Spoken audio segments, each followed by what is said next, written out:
दिया कि जो लोग झूठ बोलते हैं आप उनको वोट मत दीजिए, तो मुझे लगता है कि भारतीय जनता पार्टी ने दिल्ली में झूठ बोला है। दिल्ली में अब देखिए ये एक नया ड्रामा स्टार्ट किया इन्होंने दिल्ली के अंदर, पानी का मुद्दा, यमुना माँ साफ नहीं हुई, गंगा माँ साफ नहीं हुई। मुझे याद है कि मोदी जी कहते गंगा माँ ने मुझे बुलाया, केजरीवाल कहते यमुना माँ ने मुझे बुलाया, हम साफ करेंगे।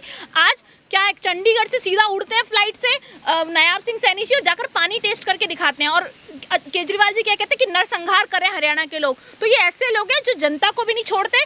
पानी के लिए जो आपस में लड़ रहे हैं उनसे पूछे कि कितने सीवेज ट्रीटमेंट प्लांट लगाए।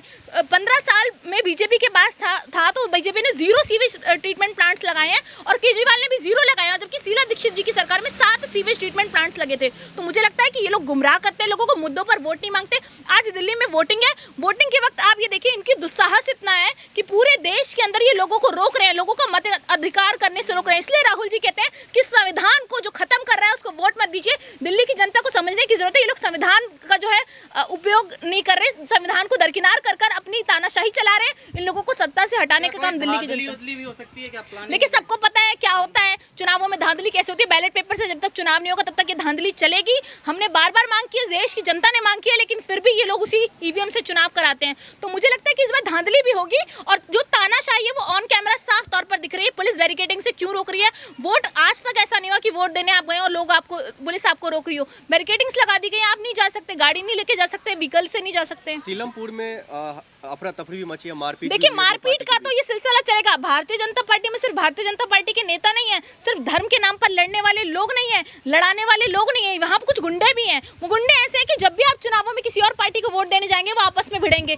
आप ये देखिए कि धमकी दे रहे हैं, रमेश बिधूड़ी जैसे नेता दिल्ली के अंदर लोगों को दूसरे के इलाके में जाकर धमकी देकर आ रहे हैं, लेकिन उन पर कोई कार्रवाई नहीं होती। रमेश बिधूड़ी जैसे नेता जो दिल्ली में चुनाव लड़ रहे हैं, जिनको टिकट दे देती है पार्टी, इनको शर्म आनी चाहिए ऐसी भारतीय जनता पार्टी को, जो प्रियंका जी पर ऐसे बयान देते हैं गाल जैसी सड़कें बना देंगे। तो मुझे लगता है कि शर्म आनी चाहिए। ये लोग बेटियों की सुरक्षा की क्या बात करते हैं, ये खुद मंच से बेटियों को ऐसे बोलते हैं। प्रियंका गांधी भी किसी की बेटी है, इस देश की बेटी है, उनके बारे में इस तरीके के बयान देने वाले लोगों को मेरे को लगता है जनता वोट नहीं करने वाली। देखा जा रहा है जब मंदिर जाते हैं मोदी जी तो सरकार बना लेते हैं, हरियाणा में चुनाव था तो मंदिर गए सरकार बना लेते। देखिए मंदिर जाते हो तो सरकार नहीं बना लेते, ये मंदिर जाते हैं दिखावा करने के लिए, लोगों से वोट मांगने के लिए। जनता एक बार बेवकूफ़ बनती है, 2 बार बेवकूफ़ बनती है, हर बार आप नहीं बना सकते। हर चुनावों में आप मंदिर चले जाते हैं। महाकुंभ अगर आपको जाना होता तो आप पहले चले जाते, स्नान कर लेते। फोटो पूरा मीडिया चैनल वहाँ पर पहुँचा हुआ है, सारे चैनल्स पे मैं सुबह 10 बजे देख रही थी कि वोटिंग का कुछ दिखाएंगे, लेकिन नहीं, सारी मेन स्ट्रीम मीडिया दिखा रही थी मोदी जी महाकुंभ पहुँच चुके हैं, मोदी जी महाकुंभ पहुँच चुके हैं।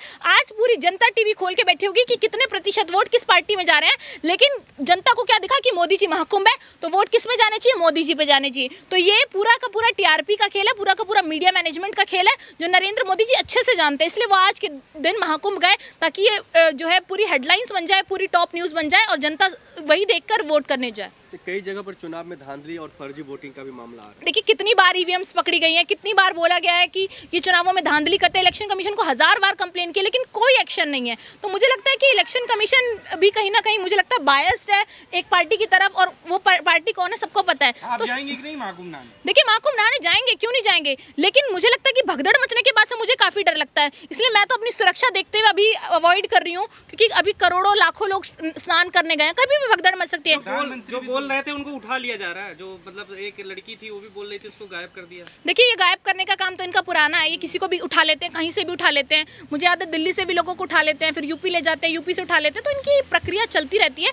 लेकिन मुझे लगता है कि जो सच है वो सच की आवाज़ हम उठाते रहेंगे, बोलते रहेंगे। लेकिन महाकुंभ के अंदर जिस तरीके से इन्होंने व्यवस्था कर रखी थी, उस व्यवस्था के चलते कई लोगों की जानें चली गई। इसके जिम्मेदार योगी जी हैं, इसलिए दिल्ली में भी जनता वोट नहीं देगी। जब आप यूपी नहीं संभाल पाए, अपना स्टेट नहीं संभाल पाए, योगी जी यहाँ के कौन सा वोट मांग रहे हैं, यहाँ के मोदी जी कौन सा वोट मांग रहे हैं, जब देश नहीं संभल रहा आपसे।